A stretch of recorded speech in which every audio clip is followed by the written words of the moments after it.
Okay. This is fine. This is normal. This is what responsible adults do. Sit at the kitchen table, surrounded by receipts that smell like motor oil, and pretend like they understand any of it.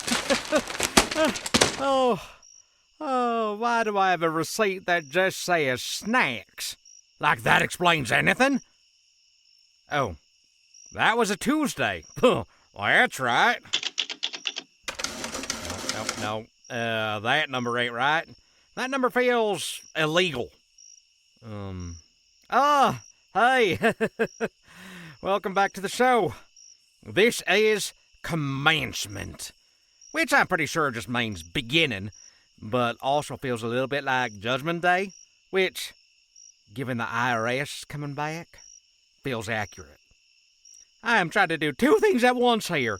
Running this show and also convince the federal government I'm not whatever version of me they got on file. I got forms which I just don't understand, numbers I don't trust, and one sticky note that just says, "Don't panic." Which, honestly, a little too late there. But this does remind me of school. Now, I was not what you'd call a strong academic presence. I once failed a test so bad the teacher didn't even grade it. She just wrote, "Let's talk." And you never want a "let's talk" written in red ink. That ain't a conversation. That is a reckoning. So I go up after class, right? And I'm ready. I've got excuses lined up like a buffet. Dog ate my homework, power went out, gravity got me weird for a bit. Man, don't ask. And she just looks at me and says, "Randy, did you study?" And I said, "No, ma'am." But I thought about it real hard. And she nods, like I finally told the truth for the first time in my academic career. And she says, "Well, thinking about it ain't the same as doing it." And you see, that stuck with me. Didn't fix my grades none, but now I knew how bad they were. And that is growth. So, I went home, sat down, and actually studied for the next test. Came back, took it, still failed, but less. And that was our understanding. You meet in the middle. I try a little harder. She lowers expectations slightly. We both walk away tired, but honest. Oh, hey, that number actually worked. That feels a little dangerous. Am I actually learning how to do this? Anyway, tonight's first story is called Sparring Session. Written by Matt Ruckstar, sound designed by Brady Flanagan. Starring A.J. DeLong as Owen and Brady Flanagan as Oliver. It's about a student and an instructor. Finding that moment where things just click. Where you stop fighting the lesson and start understanding it. And I'm still waiting on that moment with my taxes. All right, let's get to it before I accidentally claim my couch as a dependent. This is Sparring Session. Come in. Master? Oliver. So nice to see you, my boy. Today is the day. Are you ready for the night's exam? I believe so. After all you have taught me, I don't think that there is any way I could fail. If our time inside the Goblin Den taught you anything, let it be that you... You never let Sir Owen the Goblin Slayer catch his breath. I know. Master, but I don't think that they'll be asking that on the test. It's so good to see you grow up in front of my eyes. It seems like yesterday that you were too scared to even look at a sword. But now you will be fighting beside me. Not as master and student, but as equals. Excites me. Well, before we are equals, why don't I teach you one final lesson? It would be my pleasure to learn one final lesson out of your tutelage, Master. Good. Now, let's review. And don't hold back. I'll try not to hurt you. You can try, but it won't happen. Yeah! Review question 1. Who do we serve? The High Knights of Esril serve the king and only the king. Good. Review question 2. What is the High Knight's code?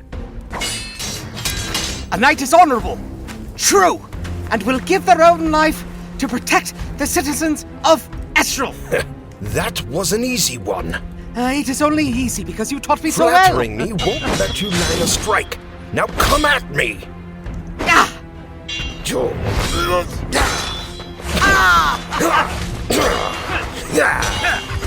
Review. Question 4. What does your sword mean to you? My sword is an extension of my body. It shows not only my fighting ability, but it also shows my character. Who I draw it against shows my balance, and who I don't shows my patience. My sword is who I am, but it is not above me.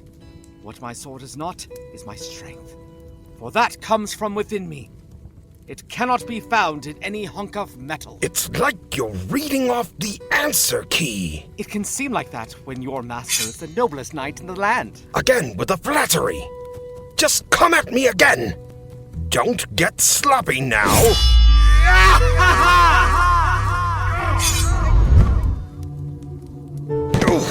I'm not!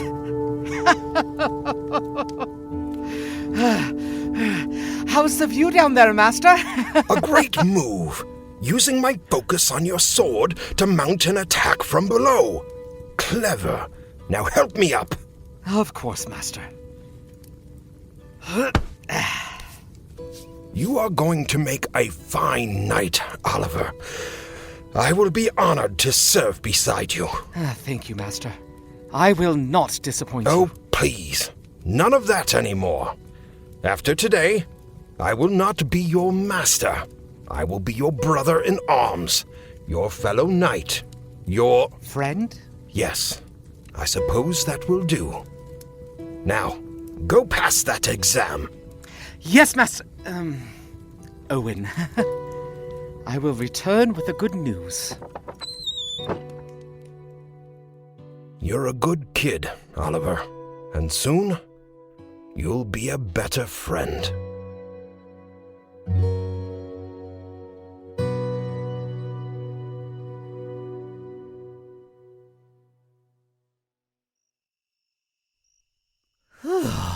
Yeah. Now that's what I'm talking about. That moment where it finally clicks. You stop swinging at everything and actually learn how to stand there. I had a teacher like that once. Shop class, Mr. Hanley. He didn't yell none. Didn't lecture, just watched you mess up until you got tired of being wrong. First day, I'm using a wrench like a hammer. He lets me go. Then he takes it out of my hand and goes, "Randy, you fighting the tool or using it?" Doesn't even wait for me to answer. Just, handed it back. Took me a while, but I got it. Not everything's a fight. Some things you just learn how to handle. But apparently not taxes. Nope. Still fighting these. Still losing. So that was sparring session, which is a good story. Clean, simple. You learn the lesson, you move forward. Wish everything worked like that. I keep looking at these dates, times, where I was when I bought, what I thought mattered that day. And I'm thinking about all the stuff that doesn't show up none on paper. The stuff you keep saying you'll get to later. Even notice later sounds real responsible and reasonable. Right up until it ain't there anymore. Yeah. Next one's a little different. This story's called Can't Catch Up 2. Written by Steve Lloyd. Sound designed by Brady Flanagan. Performed by Tally as Emily and John Racer as David. It's about trying to keep up with work, with life, with that version of yourself you think you're supposed to be. And what it costs when you don't realize when you're falling behind on or who. All right, let's get into it.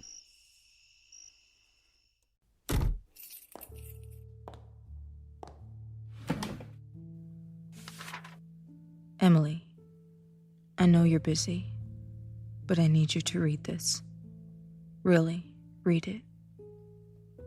Please don't skim. Don't file it away between client calls and quarterly reports. I'm writing this because if I tried to say it, you'd talk over me. Like always. So just listen. For once, I miss you, Em. Not the you that's buried in schedules and strategy decks, but you. The girl who used to dance in the kitchen with a wooden spoon microphone, barefoot, burning pasta.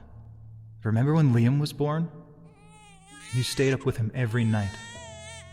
Wouldn't let me take a turn, said, I just want to hold him just a little longer. God, you loved so hard. I thought nothing would ever steal that from us. But something did. He looks like you when he smiles. Poor kid. Lucky kid. You stopped seeing him smile. You stopped seeing me. I come home and you're a ghost. Eyes bloodshot, fingers typing, empty coffee cups and those goddamn little white pills. I found them behind the cereal, Em. Modafinil, then the Adderall. I know what they are. I Googled them after you fell asleep on the couch last month with your laptop still in your lap and your mouth open, whispering numbers. When I asked you, you said, it's just for now, just until I get this promotion. But the promotion came and went, and then another and another. And I watched the woman I love slip behind screen light and ambition, chasing a ghost of herself. Oh, David, I'm sorry.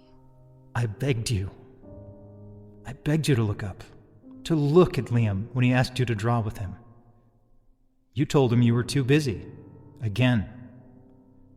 You missed his first bike ride, his first joke, his first heartbreak over a crayon drawing that you never saw because you had a deadline. You were his world, Em. And you became a ghost in it.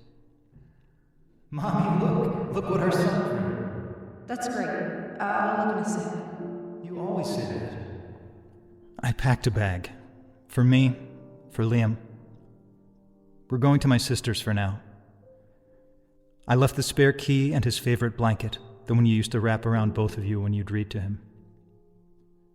You can still fix this. You can still find us. But not while you're sprinting towards something that keeps moving the finish line. I'm not leaving because I stopped loving you. I'm leaving because you forgot how to. He needs a mom. I need my wife. But mostly, I need to believe that somewhere under all of this, you're still there. So this is me looking up. I hope you do too.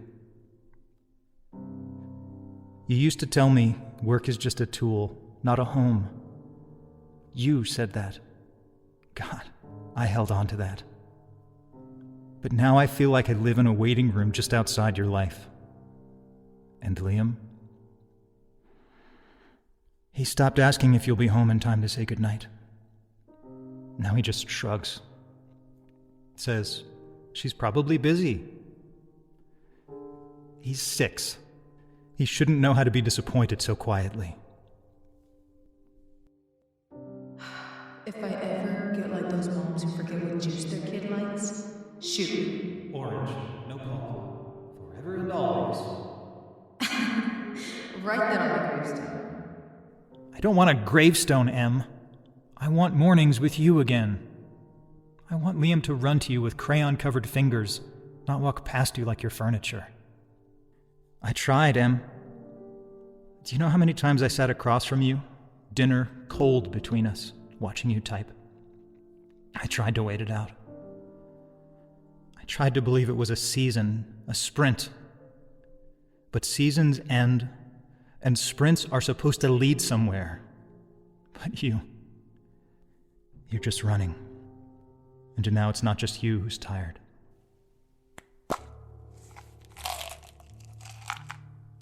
Em, you okay? Fine.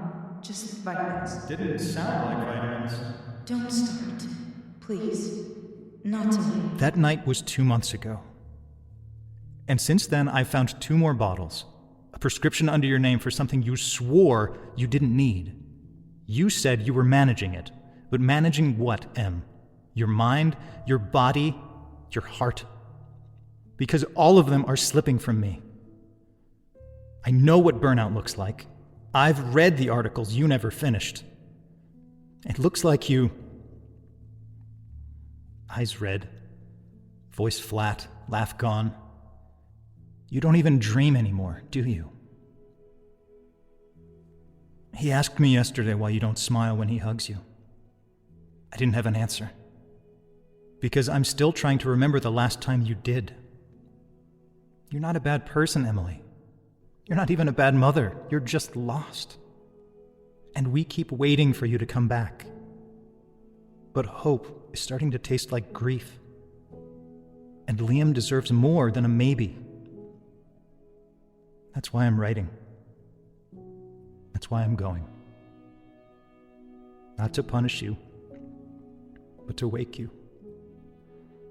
To shake something loose. To give you space to finally see what's in front of you. Or what's about to be gone.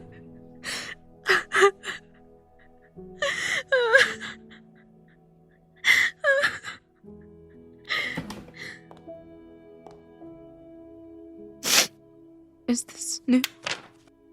I didn't see this one. Go show Mommy that you drew our house. You and Mommy and me and the stars. That's great, Hannah. Put it on the fridge, okay? She will look at it later, okay, buddy? She's busy. I was going to. I was.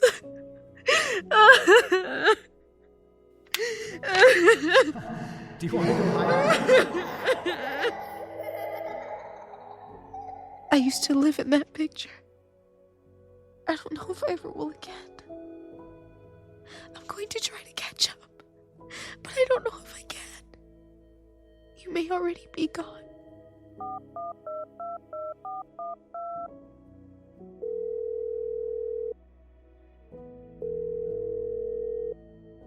Hey, it's David. Leave a message and I'll get back to you.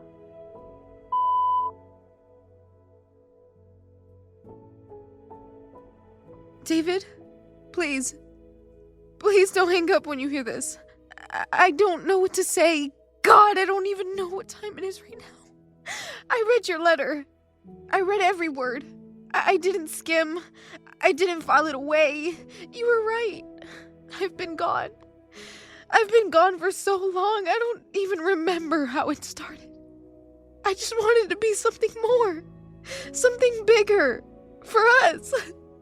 For him. I kept telling myself if I just got one more win, one more title, we'd finally be able to breathe. But I was the one forgetting how to. You know what I remembered just now? That morning, you brought me pancakes with a candle in them. Said it was just because day. Liam thought it was my birthday. He was so excited. I barely looked up. I barely looked at him. I flushed them, the bills, all of them. I can't fix everything tonight. I can't rewind time. But I swear to you, if you give me a chance, I will learn how to stop. I will sit still. I will listen. I will look at him. And you. Please don't make this the end of the story.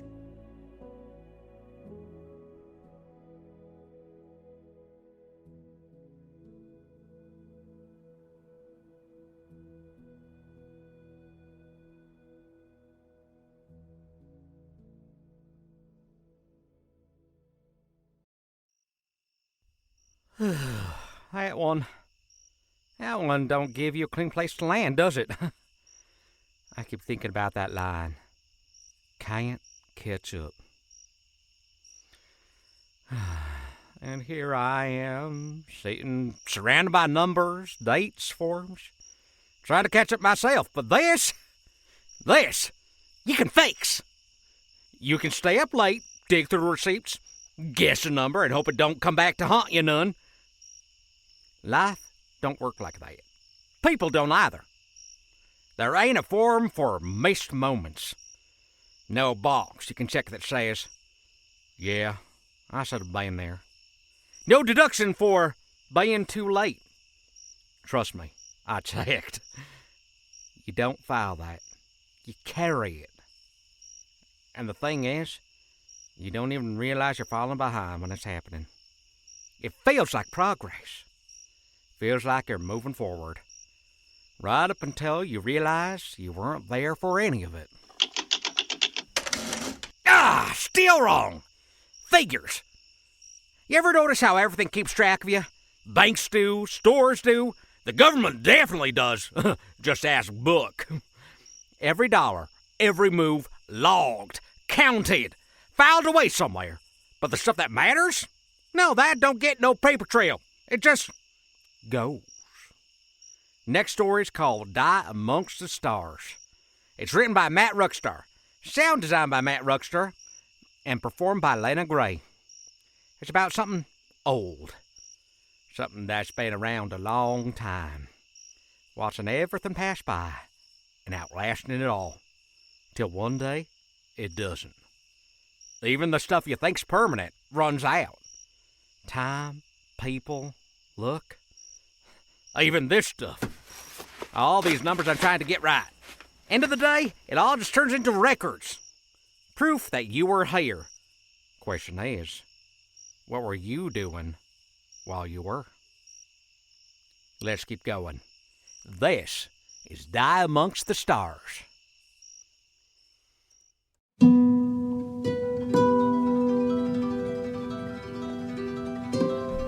I've lived for a long time. I've seen it all. Kingdoms rise and kingdoms fall. But one thing is for certain. I can't stand being immortal. I saw art from the most talented painters, witnessed tragedies such as the Titanic and the Civil War. I even saw how they tarnished the vampire name in those stupid Twilight movies.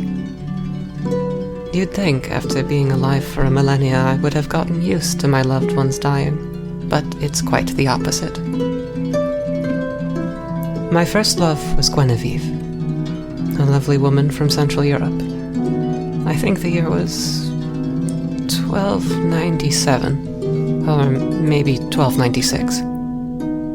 I grew old with her and watched as she withered away in front of my eyes. I want nothing more than the same for myself, to wither away. Over the years, I've hoped to live among the stars with her. And now today is the day.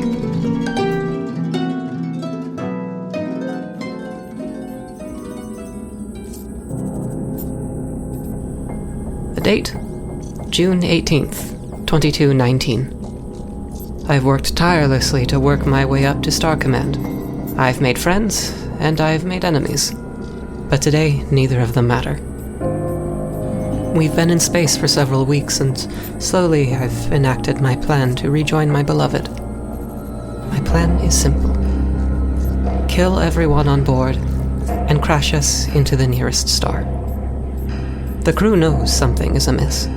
Comms have been down for the better part of 3 days. People have begun disappearing, and when they reappear, they are drained of every drop of blood in their system. Last night, while everyone was asleep, I sucked the blood out of the navigator. They found him this morning, shriveled and dead. Then, this afternoon, I set the course for B1397, the closest star to our destination. No one has suspected a thing. I mean, who would suspect that their captain is trying to kill them? Soon I will be with you again, Guinevere. I love you.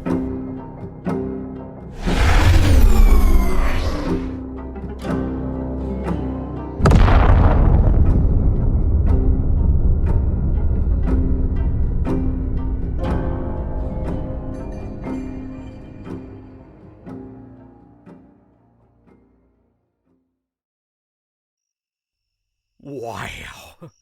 Now that one makes you feel small in a way that stinks. All that time, all that watching, and in the end, it still runs out. Even something that old. Meanwhile, I'm over here trying to outsmart a form. Hold on. No, that lines up. That actually lines up. I think I did it. Well, I'll be damned. That's it. That's complete. Or at least what I'm calling complete. Which, if we're being honest, is about as confident as I ever get with anything. Feels weird. All that stress, all that noise, and now it's just done. Or at least out of my hands. You spend all that time worrying about getting it right, and then one day you just go. Yeah, that'll have to do. Kind of like life. You don't get perfect. You just run out of time and call it done. Now, let's not get too comfortable. Every time I do that lately, something weird shows up. Next story is called Detour. It's written by Brady Flanagan. Sound designed by Brady Flanagan. Starring J.R. Snyder as Darian and Jillian Cardillo as Salena. It's about a man and his dog heading somewhere familiar and finding something they didn't expect. Which, honestly, feels about right. You think you're going down the path, and you think you know where you're going, and something shows up in the woods, and suddenly you're somewhere else entirely. Sometimes that goes real bad. Sometimes you get lucky. Guess we're about to find out. Let's take a little detour.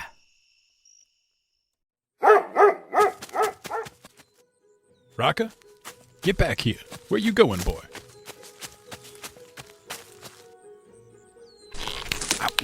Lousy branches. Raka, come here.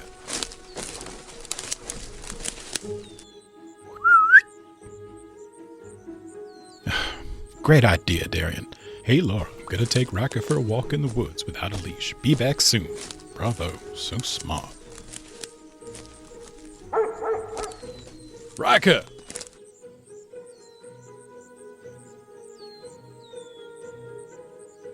Rika!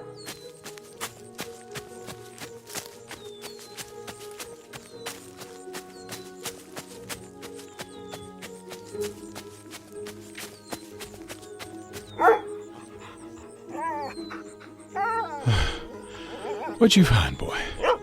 Cabin? In the middle of nowhere? Something feels off here, boy. Let's head back.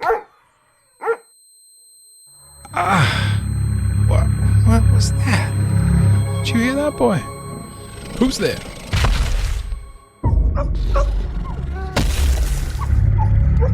Riker, what the hell is that thing?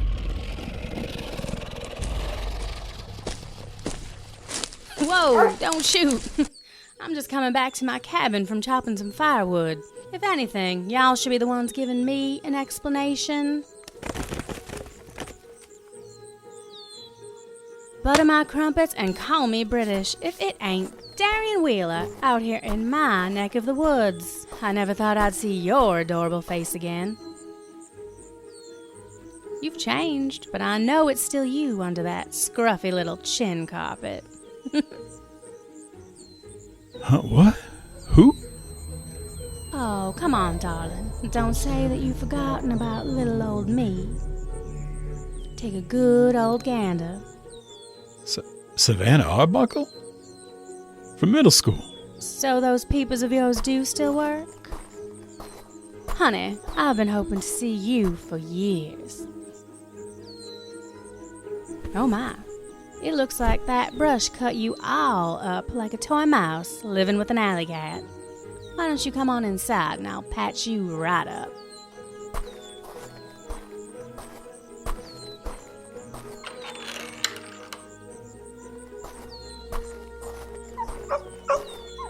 Don't worry, Rocket Boy. I'll be right back. We can trust Savannah. She's a pussycat. She'll take care of me. And we'll get back to Laura and the baby, I promise. Tell you what, buddy, you keep things safe out here for me.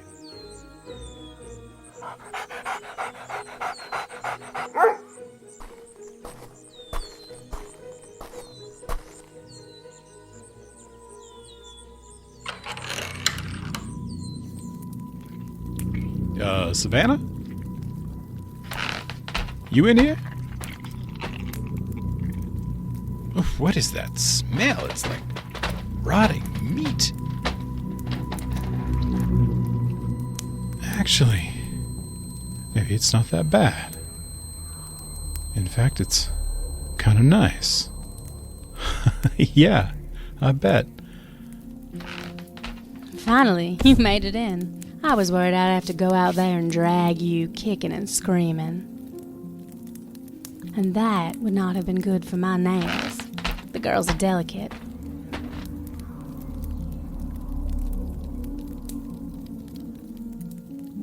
You stay right here, Mr. Wheeler. I'll go and get my treatment for you, and I'll be right back. I'll just sit and wait, I guess.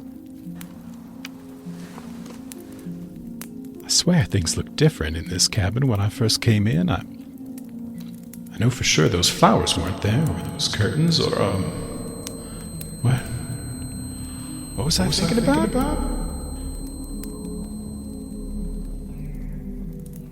So, Savannah, whatever happened to you after middle school? I thought you were supposed to go to Granite High School with me. Oh, you know, just a little bit of this and that. A girl's gotta find her way in the world, you know? Yeah, I guess. I remember hearing weird rumors. Something about moving out to a rural community. Remember your dad sold everything you guys owned. We bought your old Volkswagen for practically nothing. I drove it all through high school and...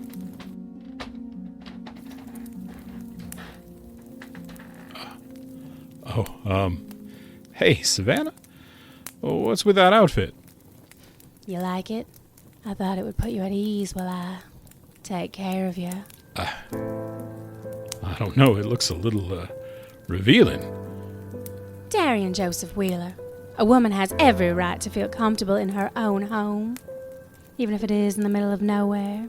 And a man deserves to enjoy the view. You can't expect to go to the Grand Canyon and spend your time looking at the parking lot, now can you?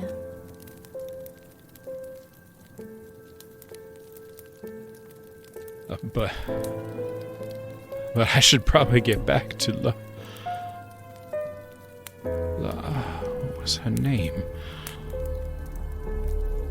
Why can't I remember my wife's name? Wait, why's your hand all red? Is it covered in blood? Oh, my head.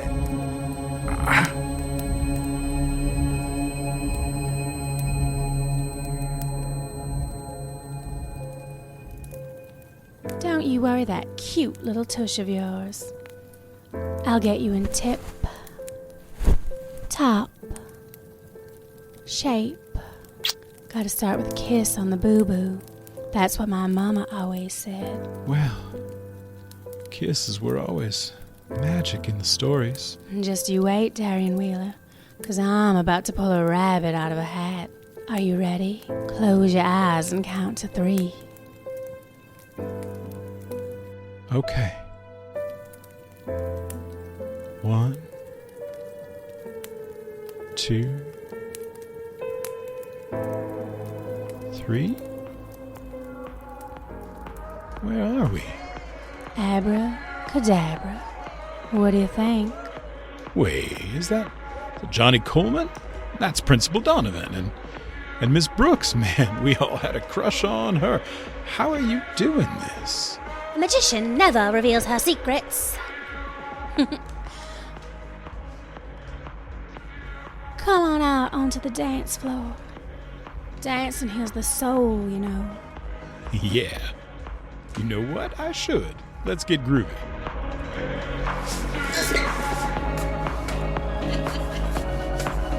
Ooh, shake it and bake it, Daddy.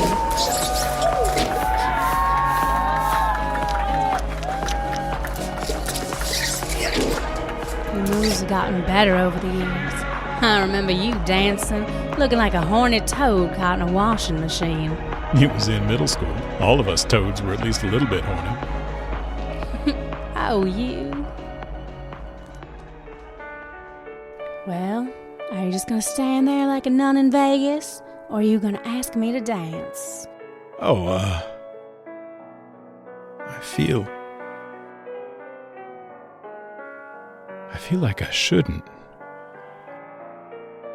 For some reason, I can't remember why. Ah, my head.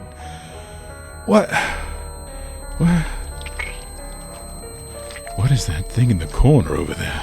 Staring at me. Smiling. Eyes glowing. Do you see that?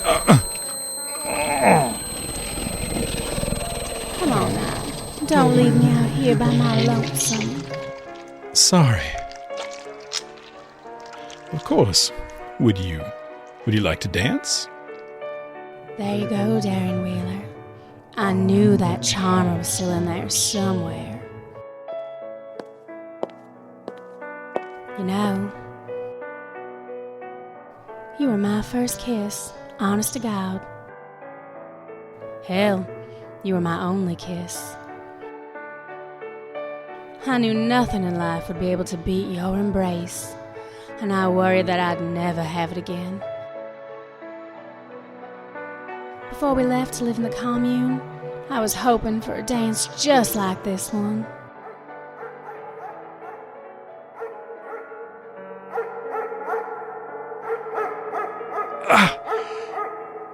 Riker? Riker boy, are you okay? Holy shit, there it is again. Smiling. Closer, what the hell is that thing? Stay away, huh? What? Darian Joseph Wheeler, you get back here this instant. You do not leave a lady in the middle of a dance. Come on, where were we? There we go. Oh, I'm pretty sure that hand was doing a little bit of exploration on my backside. Down right there. Why, Darian, you're gonna make me blush. The gentleman has a bit of a naughty streak in him. Don't worry, I won't tell. You know, on the commune, Father Riley told us at the Ascendancy that we had to grab onto our greatest wish. The stronger our wish, the stronger that the spirits would become. Everyone laughed when I told them that my wish was about my middle school crush. But then, when the time came, the spirits chose me. My love for you helped me raise to the top. And I'm the one who was able to overcome them all, sacrificing them one by one. My dad was so impressed. So was Father Riley. But it wasn't enough. The spirits told me that they required more. Father Riley couldn't believe that I was chosen above him. But I think that the spirits are true feminists, you know? Fight the patriarchy in the name of love. He told me that you would have forgotten about me after all these years. That he knew you had moved on. He showed me wedding photos. I laughed as I slit his throat. Those photos, that laugh, just a detour on your path back to me. Daddy was more understanding. He had a glint of pride in his eyes as he laid on that altar, knowing that his sacrifice would help his little girl's wishes to all come true. That's true fatherly love, you know. Some real Bible shit. Oh yeah. Bible shit. Darian Wheeler, do I look good tonight? Hell yeah. Are you ready for your little detour away from me to be over? Yes, ma'am. Good. I just bit my lip. Now I've got a boo-boo. What was that my mama always said? You gotta start with a kiss on the boo-boo. Well, if you insist.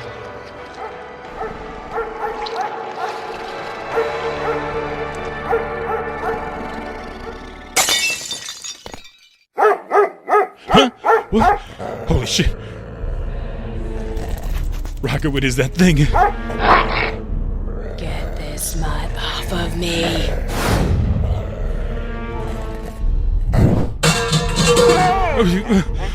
Why is the floor all wet? It's blood. Oh my god. Let me see. There are bodies. Corpses back there. Necessary sacrifices back to you, sweet cheese. Call off your damn dog. Rocket, come. Let's get out of here and back to Laura. Oh my god, Laura. I gotta protect Laura and the baby.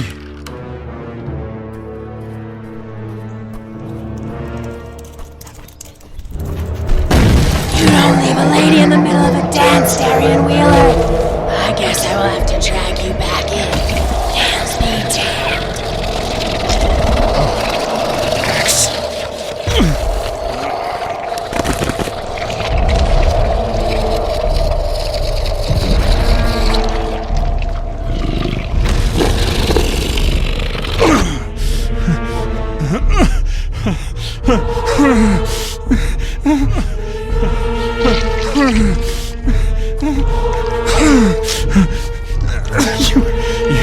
You bitch!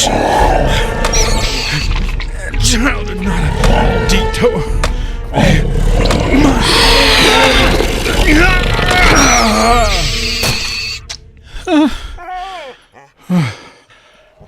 It's okay. It's okay, Rocket Boy. We're safe. We're all safe.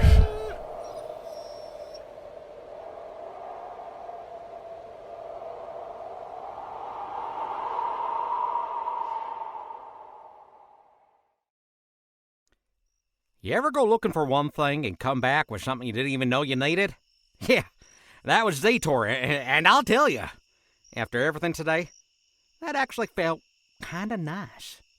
Simple. Just a man, a dog, and the woods being weird, but in a polite way. I could use more of that. Less forms, less consequences.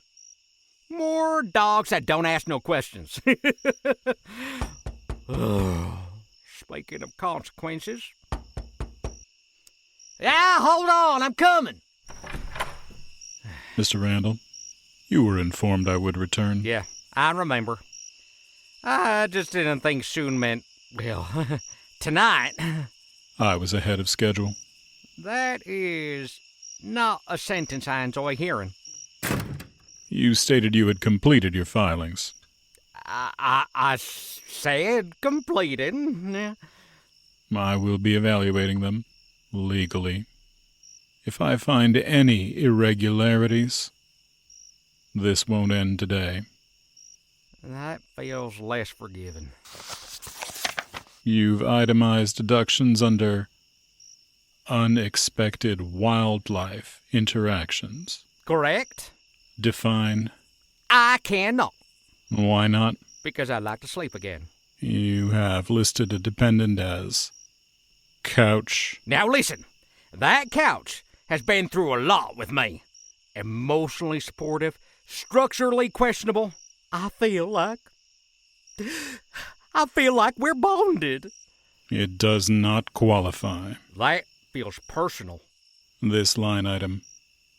Snacks. That's a real category in my life. It is not. It should be. You have remarkably consistent rounding. Confidence. It appears arbitrary. Artistic. Mr. Randall, several of these entries raise questions.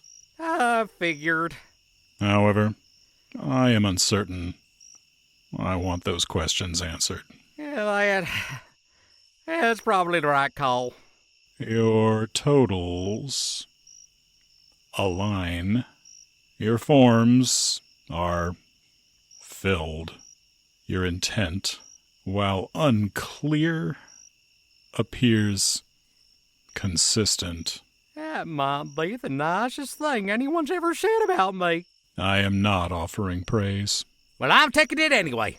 Your filing will be accepted. Wait. Really? Yes. You're not going to audit me no more? I did not say that.